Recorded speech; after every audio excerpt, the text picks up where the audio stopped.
बिस्मिल्लाहिर्रहमानिर्रहीम। बिस्मिल्लाहिर्रहमानिर्रहीम। अस्सलाम वालेकुम। Welcome to lecture number 4 students. आज हम लोगों ने स्टडी करने हैं टाइप्स ऑफ सेट। चंद टाइप्स आपको दिए हुए हैं यहाँ पर बुक में आपके पास, वो हम लोगों ने स्टडी करने हैं और उनके फिर पढ़ना है कि वो क्या होते हैं, किस तरह लिखे जाते हैं, क्या क्या बातें होती है उसमें, क्या क्या कैरेक्टरिस्टिक्स होते हैं उसके। स्टार्ट करते चलें। जो पहला आपके पास पहले टाइप्स के सेट्स आपके पास मौजूद हैं वो है, दो सेट आपको दिए हुए हैं, पर मैंने लिखा हुआ है फाइनाइट एंड इन्फिनिट सेट्स। अच्छा जी, फाइनाइट सेट कौन से होते हैं और इन्फिनिट सेट कौन से होते हैं आपके पास। वर्ड से ही आपको, इनके अल्फाज से ही आपको पता चल जाता है कौन से किस टाइप के सेट्स हैं।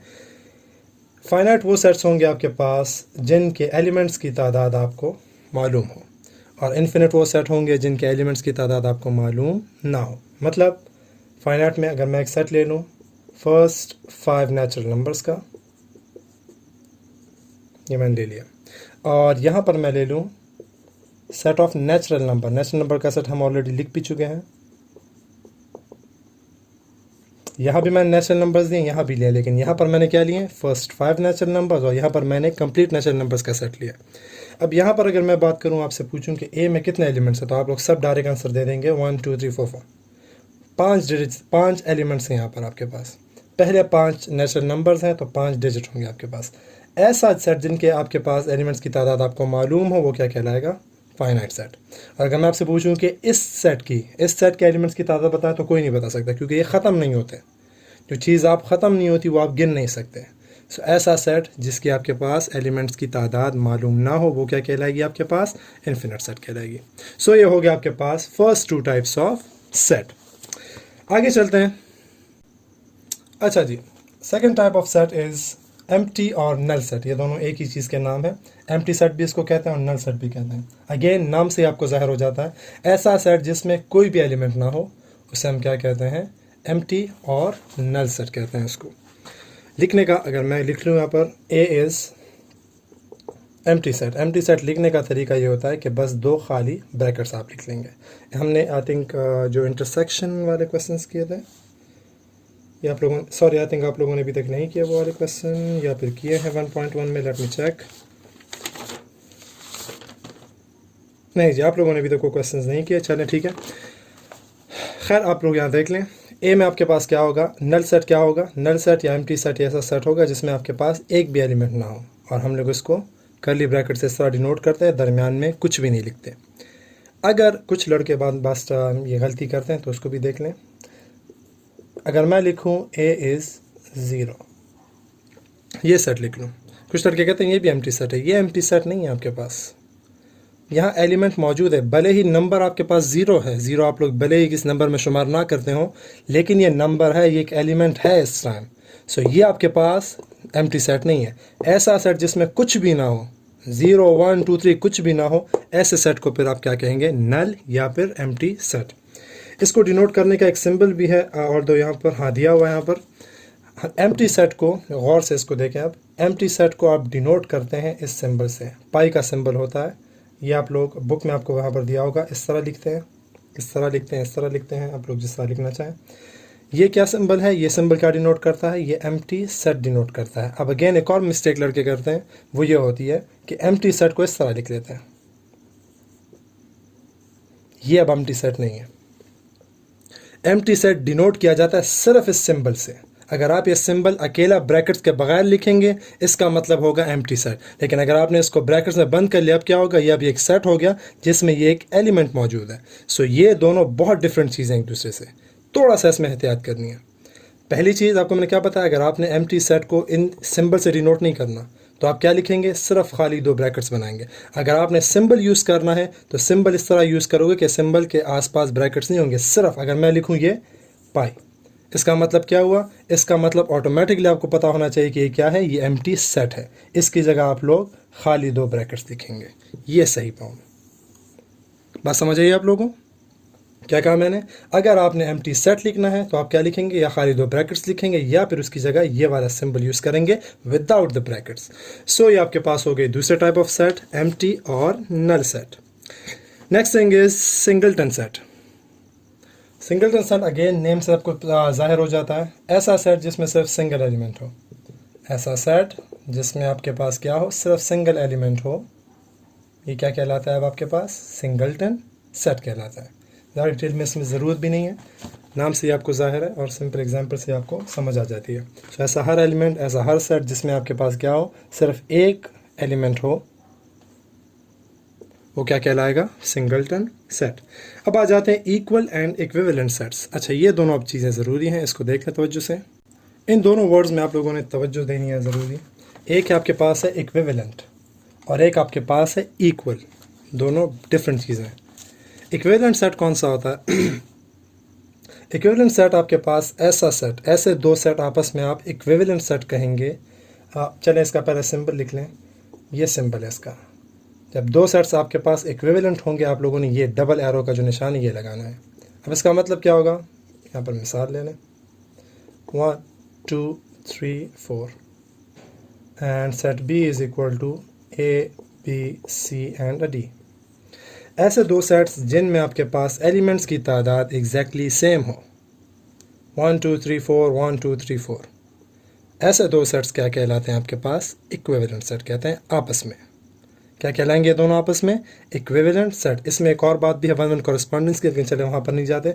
अभी के लिए आपने सिंपल अल्फाज में ये सीखना है, ऐसे दो सेट्स जिनमें आपके पास एलिमेंट्स की तादाद क्या हो, सेम हो, ये दोनों क्या कहलाते हैं आपके पास, इक्विवेलेंट सेट। और लिखे किस तरह जाते हैं, ए डबल आपने ऐसा एरो लगाने हैं और बी सेट लिखना है।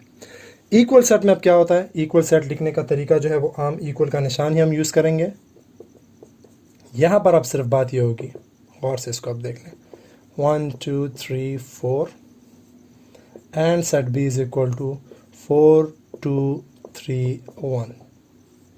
दोनों को अगर आप देखें, दोनों में एक बात देखें, भले इसका सीरीज़ डिफरेंट है, ये 1 से स्टार्ट हो रहा है, ये 4 2 3 1 है, ये 1 2 3 4 है, लेकिन इसमें क्या बात सेम है, इसके सारे एलिमेंट्स आपस में सेम है। सारे एलिमेंट्स आपस में क्या है, सेम है। तो ऐसे दो सेट्स जो बिल्कुल, जिनमें तादाद भी सेम हो, 1 2 3 4 1 4 4 तादाद है इन दोनों में, और उसका हर एलिमेंट दूसरे एलिमेंट के साथ सेम भी हो, मतलब सॉरी हर एलिमेंट नहीं, हर एलिमेंट के लिए सेट ए का हर एलिमेंट जो है, हर एक सिंगल एलिमेंट के लिए वहाँ पर एग्जैक्टली सेम चीज़ मौजूद हो। मतलब अगर यहाँ 3 है तो यहाँ पर भी एक कहीं ना कहीं पर यहाँ 3 मौजूद होगा, अगर यहाँ 4 है तो इस सेट में भी कहीं ना कहीं पर 4 मौजूद होगा। ऐसे सेट पर आपस में क्या कहलाते हैं, फिर ये सेट्स आपके पास इक्वल सेट्स कहलाते हैं, और इसके लिए क्या निशान लगाया जाता है, आम इक्वल का निशान लगाया जाता है। सो ये दोनों में फ़र्क है आपके पास। इक्विवेलेंट जिनमें आपके पास तादाद सेम हो, और इस सिंबल से आप इसको डिनोट करेंगे। इक्वल सेट्स क्या होंगे, जिनमें तादाद प्लस सारे के सारे एलिमेंट्स भी एग्जैक्टली सेम हो। सो फिर आप क्या कहेंगे, इन दोनों सेट्स को इक्वल सेट्स कहेंगे। इसके बाद जो टॉपिक है वो आ जाता है आपके पास सबसेट एंड सुपरसेट। ये करते हैं प्रॉपर इम्प्रॉपर सबसेट, और उसके बाद इंशाल्लाह एक्सरसाइज शुरू करते हैं। जी, सबसेट एंड सुपरसेट। सबसेट क्या होता है एंड सुपरसेट क्या होता है, एग्जांपल्स के ज़रिए इसको समझाता हूँ आपको। एक एग्जांपल लेते हैं, एक एग्जांपल पे दोनों चीज़ समझ आ जाएंगे। एक एग्जांपल ले लेते हैं, ए 1 2 3 4 5, और यहाँ पर ले लेते हैं सेट बी जिसमें आपके पास है 2 3 एंड 4।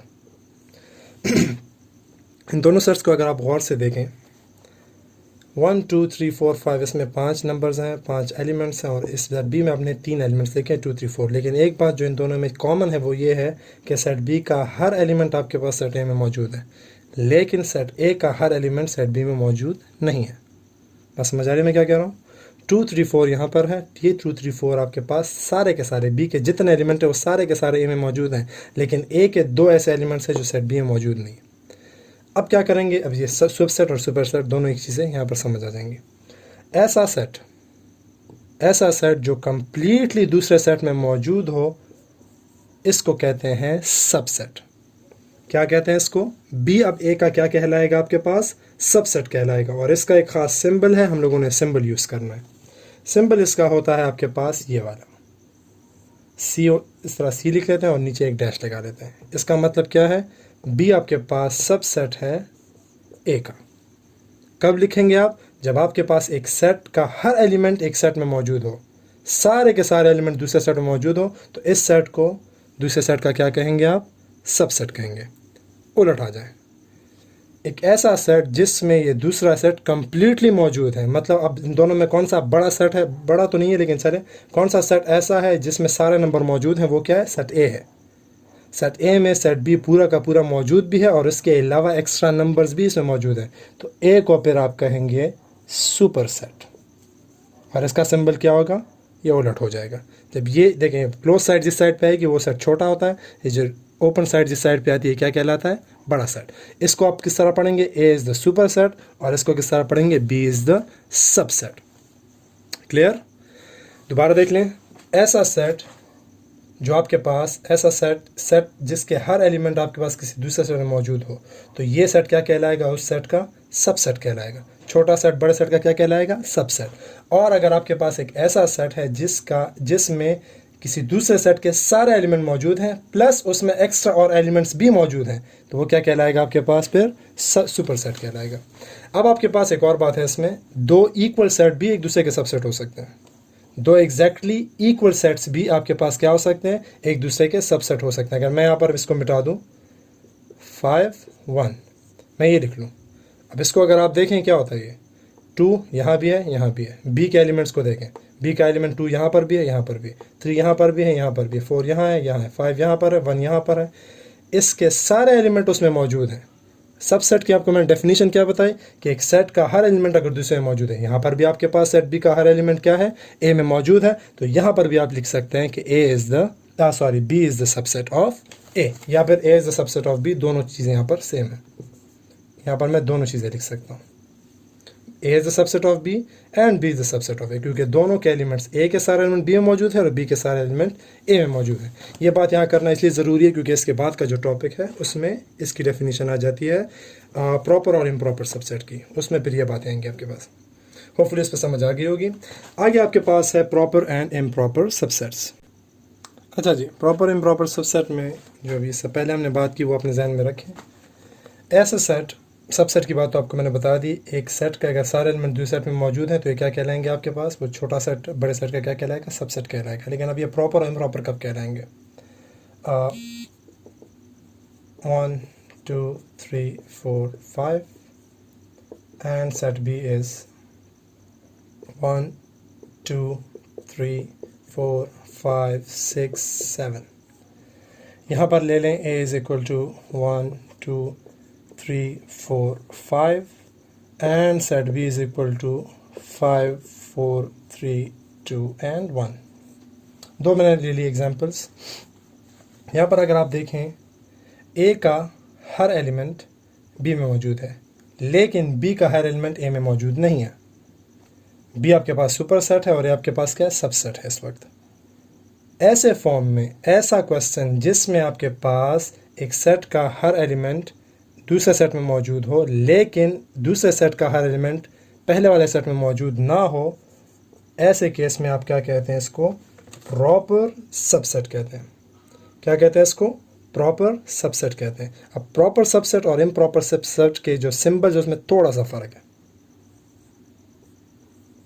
सिर्फ ये नीचे निशान नहीं लगाएंगे, सिर्फ सबसेट का इक्वल का निशान नहीं लगाओगे, वो इक्वल के लिए यूज़ होता है। इक्वल का यूज़ किस तरह होता है मैं आपको इधर बताता हूँ। अभी आपने क्या करना है इसमें कि जब आपके पास एक ऐसा सेट है जिसका हर एलिमेंट दूसरे सेट में मौजूद है लेकिन सेट बी का हर एलिमेंट सेट ए में मौजूद नहीं है, मतलब ए और बी आपस में इक्वल नहीं है, तो आप क्या लिखेंगे, A is the proper subset of B. यहाँ पर अगर आप देखें ए और बी आपस में अब क्या है, इस वक्त इक्वल सेट्स हैं। दोनों सेट्स क्या हैं आपके पास, इक्वल सेट्स हैं। यहाँ पर आप फिर लिखेंगे A is the improper subset of B. Subset और इक्वल का निशान भी लगाओगे कि ये दोनों असल में क्या है, इक्वल भी हैं और सबसेट भी हैं। बात समझ आ गई। ये आपके पास प्रॉपर और इम्प्रॉपर सबसेट्स की डेफिनेशंस हो गई। चलिए स्टार्ट करते हैं अब एक्सरसाइज। एक्सप्लेनेशन काफ़ी लॉन्ग हो गई क्योंकि सारे के सारे टाइप्स हम लोगों ने समझाने थे। फाइनाइट, इन्फिनिट, एम्प्टी सेट, उसके बाद हमने सिंगलटन सेट पढ़ा, इक्वल और इक्विवेलेंट सेट्स पढ़े, और फिर सबसेट और सुपर सेट, एंड लास्ट में proper subset and improper subset. अब इन सारे टॉपिक्स को अच्छी तरह से आप लोगों ने दोबारा से एक मरतबा इसको रिवाइज करके देख भी लेना है। इसके बाद हम लोग अभी चले स्टार्ट करते हैं एक्सरसाइज। अच्छा जी, फर्स्ट क्वेश्चन की तरफ आ जाते हैं। First question is which of the following set is the empty set. आपको जो गिवन सेट्स दिए होंगे आपको उसमें से एम्प्टी सेट कौन से हैं और कौन से एम्प्टी सेट्स नहीं हैं। आपने डिस्क्रिप्शन को पढ़ना है गौर से, उसके बाद आपको ऑटोमेटिकली पता चल जाएगा। इसमें आपने कोई रीज़न नहीं लिखना, रीज़न्स आपसे नहीं मांगे गए, सिर्फ आपने एक लाइन में लिखना है कि इट इज़ एम्प्टी और इट इज़ नॉट एम्प्टी। पहला देख लें, set of whole numbers less than 1। अगर आपको होल नंबर्स का सेट याद है तो मुझे बता दें 1 से छोटा कोई होल नंबर है या नहीं है। ये किस चीज़ का सेट है, पहले इसको देख लें। ये है सेट आपके पास उस होल नंबर का जो 1 से छोटे हैं, और 1 से छोटे आपके पास मौजूद है। बिल्कुल 1 से आपके पास स्मॉल एक ऐसा नंबर मौजूद है 0 जो होल नंबर्स के सेट में भी है और यहाँ पर आपके पास होगा। तो अब आपके पास ये किसका सेट है, ये एक ऐसे नंबर का सेट है जो 1 से छोटा और होल नंबर, और वो कौन सा है, 0 है। सो एक एलिमेंट इसमें मौजूद है, तो ये आपके पास सेट क्या होगा, नॉन एम्प्टी होगा। बात समझ आई? आपके पास ऐसा होल नंबर जो 1 से स्मॉल है वो इस सेट में मौजूद है, और 1 से स्मॉल कौन सा है, 0 ऐसा नंबर है। तो 0 क्या है, आपको मैंने पहले बता दिया। 0 ये मतलब नहीं 0 खाली है, 0 आपके पास एक नंबर है। 0 आपके पास एक नंबर है, मतलब वो एक नंबर इस सेट में मौजूद है। सो ये क्या सेट बन गया आपके पास, नॉन एम्प्टी सेट बन गया। अच्छा जी, पार्ट 2 आपके पास है set of letters between U and V. So अगर इंग्लिश अल्फ़ाबेट आपको पता है, याद है, तो यू और वी के दरमियान मेरे ख्याल से कोई भी लेटर मौजूद नहीं है। यू के बाद डायरेक्टली वी आता है आपके पास। सो ऐसा सेट जिसमें आपके पास क्या हो, यू और वी के दरमियान के लेटर हो, लेटर्स मौजूद ही नहीं है, तो ये कौन सा सेट है आपके पास, एम्प्टी सेट है। बात समझ आई? यू वी के दरमियान आपके पास लेटर्स हैं ही नहीं, तो मतलब क्या है कि इस सेट में जो आपको ये सेट दिया वो असल में क्या है, खाली है, मुकम्मल। थर्ड पार्ट में देखें, set of vowels other than O and A. ये एक सेट है जिसमें ओ और ए के अलावा दूसरे वावल्स हैं। तो आपको ऑलरेडी पता है कि वावल्स आपके पास दो नहीं है, 5 हैं। आई भी है इसमें, ई भी है इसमें, यू भी है इसमें। सो ये किसका सेट है, ये उन 3 नंबर्स का, ये उन 3 लेटर्स का सेट है, आई का, ओ का, आई का, यू का और ई का। सो उसमें 3 आपके पास एलिमेंट मौजूद है, तो ये क्या हो गया आपके पास, नॉन एम्प्टी सेट हो गया। सही है।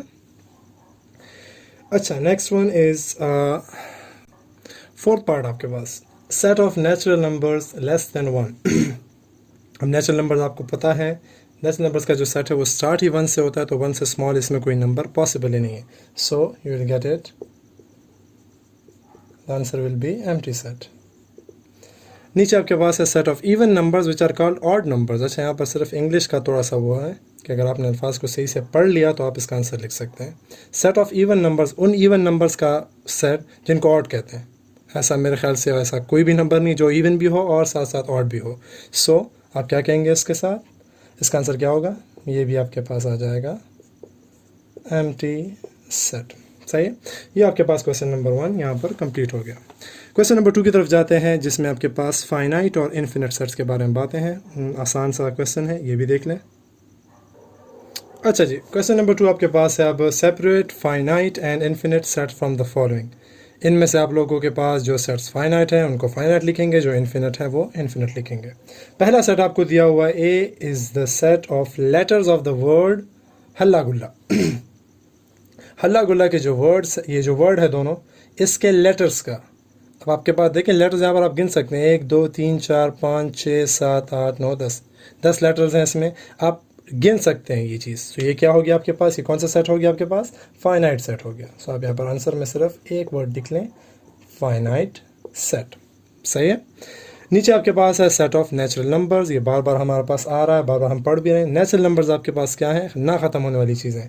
नेचुरल नंबर्स आपके पास ख़त्म नहीं हो सकते, तो ये सेट क्या हो गया आपके पास, इन्फिनिट सेट हो गया। बात समझ आ रही है? यही आप लोगों ने करना है, सेट को देखना है और सेट के हिसाब से फिर आप लोगों ने उसके डिस्क्रिप्शन के हिसाब से आप लोगों को मालूम करना होगा कि ये फाइनाइट है या फिर ये इन्फिनिट है। सही है। 2 मैंने पार्ट्स कर लिए हैं, एक CDEFG, ये 5 पार्ट्स आप लोगों ने इस इन्फिनिट, ये इसी क्वेश्चन का सिर्फ होमवर्क बनता है आपके पास, CDEFG, ये 5 पार्ट्स आप लोगों ने ख़ुद देखने हैं कि ये फाइनाइट है या फिर आपके पास इन्फिनिट है, और उसको लिख लेना है। यहाँ तक इस लेक्चर को कंक्लूड कर लेते हैं। इंशाल्लाह अगले लेक्चर में फिर हम लोग इस एक्सरसाइज के जो बाकी 3 क्वेश्चन है वो कंप्लीट करेंगे। तब तक के लिए इजाज़त दें, अल्लाह हाफिज़। अल्लाहुम्मा अंफअना बिमा अल्लमतना वअल्लिमना मा यंफअना वज़िदना इल्मा।